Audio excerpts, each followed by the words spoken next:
Dadra and Nagar Haveli is a union territory located in western India. It is bounded by the state of Gujarat to the north and east, and the Arabian Sea to the west. The boundary of the union territory is not well defined as it consists of two separate geographical units. Dadra, which is the enclave located within Gujarat, and Nagar Haveli, which is located to the east of Dadra and is also an enclave within Gujarat. Dadra and Nagar Haveli has a varied topography with the hilly terrain in the north and east and flat coastal plain in the west.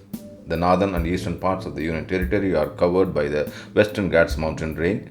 The southern and western parts of the Union Territory are relatively flat and are covered with fertile agricultural land. The Daman Ganga and Silvassa rivers flow through the Union Territory, providing water for irrigation and other purposes. The total area of Dadra and Nagar Haveli is 491 square kilometre and it ranks the fifth among the other Union Territories. The Daman Ganga and Silvassa rivers are two important rivers in the Union Territory of Dadra and Nagar Haveli, located in western India. The Daman Ganga river originates in the Western Ghats and flows through the territory of Dadra and Nagar Haveli before joining the Arabian Sea.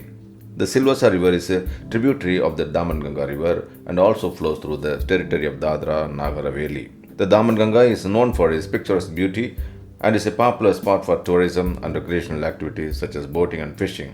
On the other hand, the Silvassa river is also known for its natural beauty and is a popular spot for tourism and recreational activities.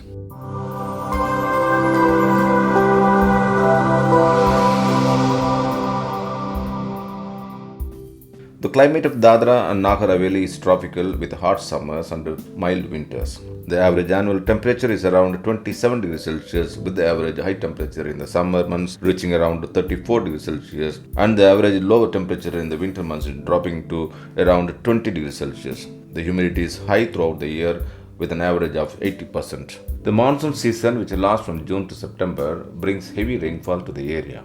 The region receives an annual rainfall of around 2000 mm, which is considered heavy, the majority of which falls during the monsoon season.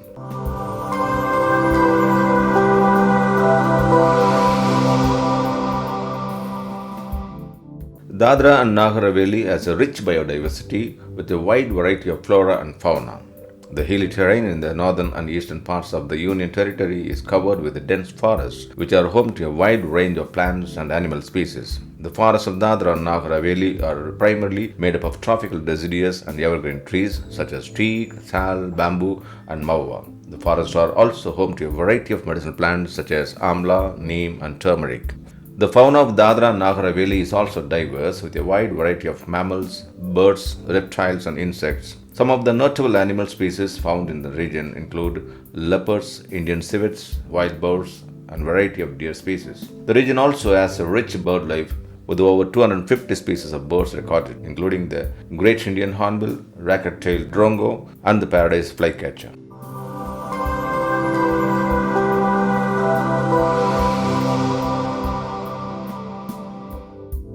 The population of Dadra and Nagar Haveli is a mix of various ethnic groups, including the Koli, Warli, and Dodia tribes, who are considered to be the original inhabitants of the region. The total population of the Union Territory is 3.4 lakhs. The male population is 1.9 lakhs. The female population is 1.4 lakhs. And the transgender population is 43. And there are 774 females per 1,000 males in the Union Territory.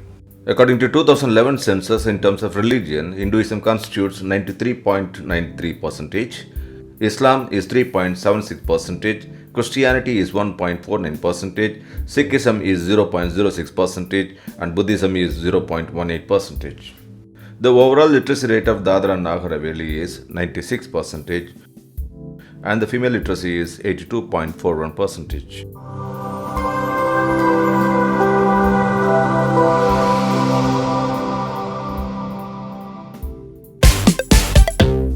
Dole dance. One of the most loved folk dances of Dadra and Nagar Haveli, the Dole dance is performed during the harvest season. It is especially popular among the people belonging to the Warli and Kokna tribes, who perform it at night from September to March to please the presiding deities of the village. Dressed in beautiful colorful clothes, these people dance to the tunes of timkis and doles. Human pyramids are formed and various intricate acrobatic steps are performed as a part of this dance form. Bohoda dance.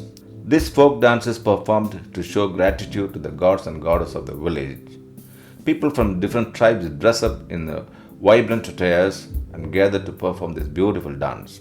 An inseparable part of their lives, the dance is also considered most sacred as it is performed for the deities. The enthusiasm and the synchronization of the dancers performing the Bohoda dance are definitely worthy of appreciation.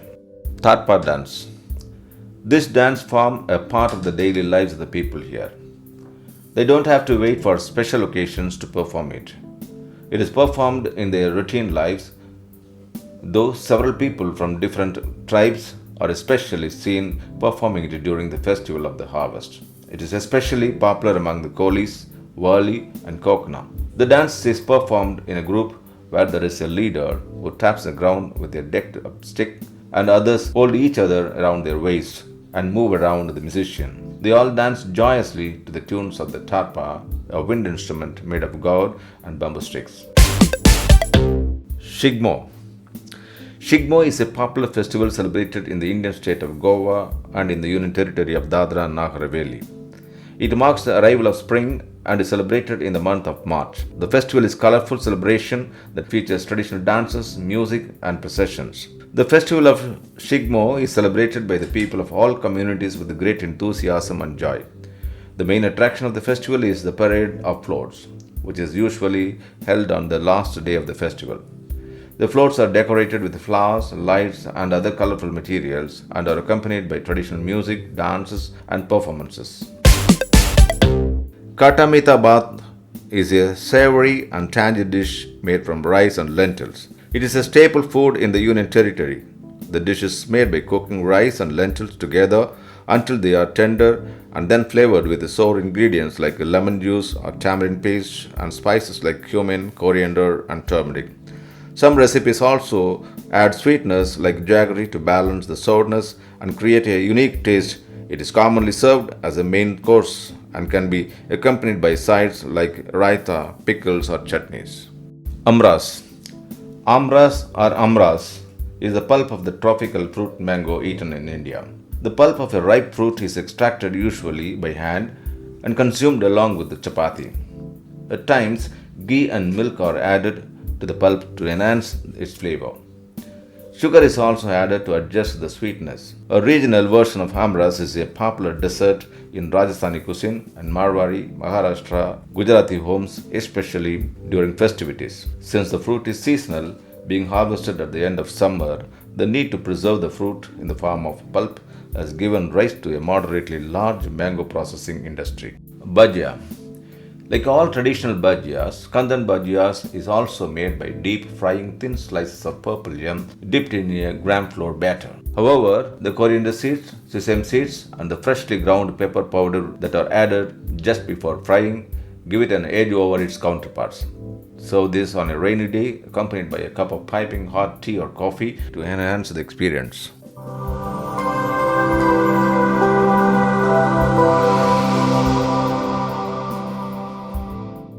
The economy of Dadra and Nagar Haveli is primarily based on agriculture, forestry, and fishing. The main crops grown in the region include rice, wheat, sugarcane, and various types of fruits and vegetables. Rice is the primary crop grown in the region, with the majority of the farmers cultivating it as their main crop. The Union Territory has a good irrigation system with several major and minor irrigation projects, and most of the land under cultivation is irrigated. The government is also promoting to use the modern agricultural practices and new technologies to increase productivity and improve the livelihood of the farmers.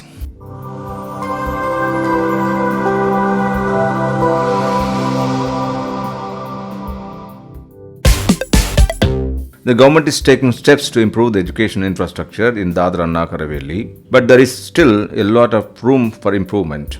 The government will have to continue to invest in the education sector to improve the quality of education and create more opportunities for the local population. There are 226 primary schools, 173 upper primary schools, 38 secondary schools, and 45 senior secondary schools in Dadra and Nagar Haveli Union Territory.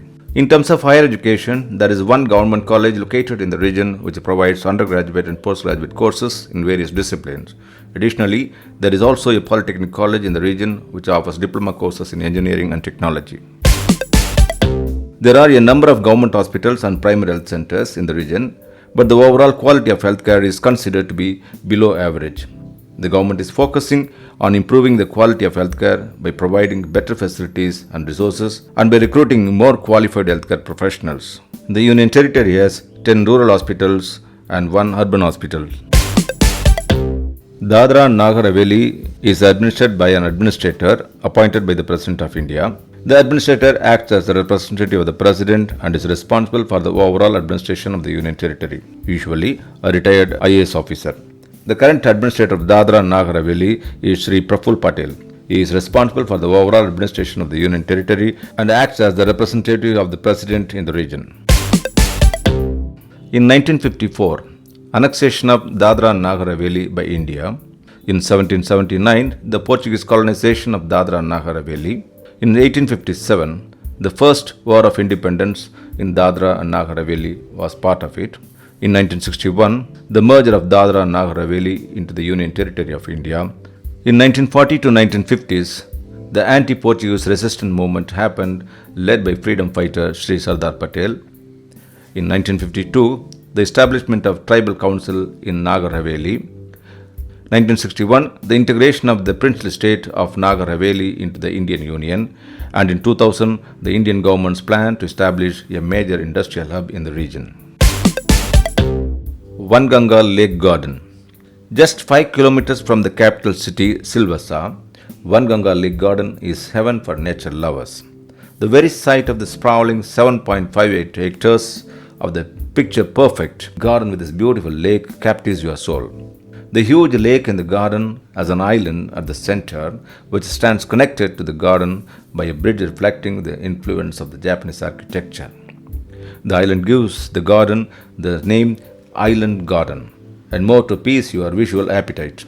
With all green trees lining the lake and small fountains with scenic lighting arrangements, you can jog, walk, or unwind in one of the cottage here that provides you with the seating arrangements.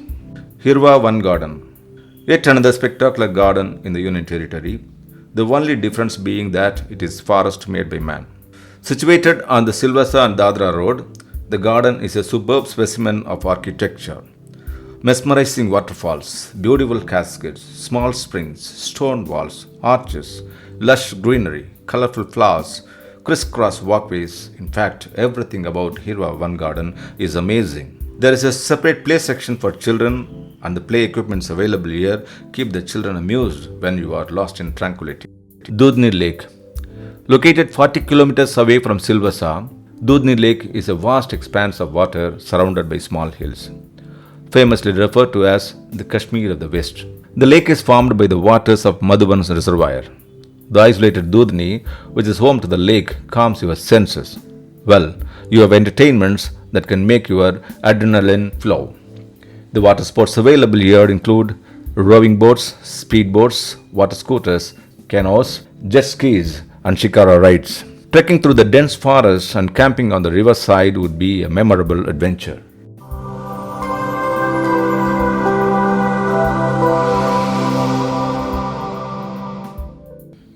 Construction of DNH Medical College at Silvassa, construction of housing for the laborers at Daman, and procurement of automated fishing boats to the fishermen. And with this, we have come to the end of the series. I hope you have enjoyed and learnt a lot about our Indian states and union territories in this series. Now don't forget to share the series with your friends and family.